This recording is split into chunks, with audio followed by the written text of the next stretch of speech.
ഉമ്മറത്ത് മുത്തശ്ശി ഇരിക്കുകയായിരുന്നു. മുറ്റത്തെ മാവിൻ ചുവട്ടിൽ തന്റെ പേരക്കുട്ടി അപ്പു എന്തോ കാര്യമായി തിരയുന്നത് മുത്തശ്ശി ശ്രദ്ധിച്ചു. എന്താടാ അപ്പു, അവിടെ ഒരു കസർത്ത? മുത്തശ്ശി വിളിച്ചു ചോദിച്ചു. കൈനിറയെ ചുവന്ന കുന്നിക്കുരുക്കളുമായി അപ്പു ഓടിവന്നു. ഇതാ മുത്തശ്ശി, ഞാൻ കുറെ കുന്നിക്കുരുക്കൾ ശേഖരിച്ചു.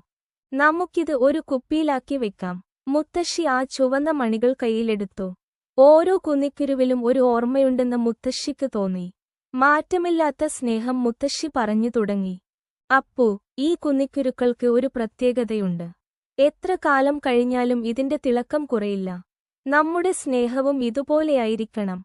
അപ്പു കൗതുകത്തോടെ ചോദിച്ചു. അതെങ്ങനെയാ മുത്തശ്ശി? നമ്മുടെ ജീവിതത്തിൽ സന്തോഷവും സങ്കടവും വരും. പക്ഷേ ഉള്ളിലെ സ്നേഹം ഈ കുന്നിക്കുരുക്കളെപ്പോലെ മാറ്റമില്ലാതെ സൂക്ഷിക്കണം.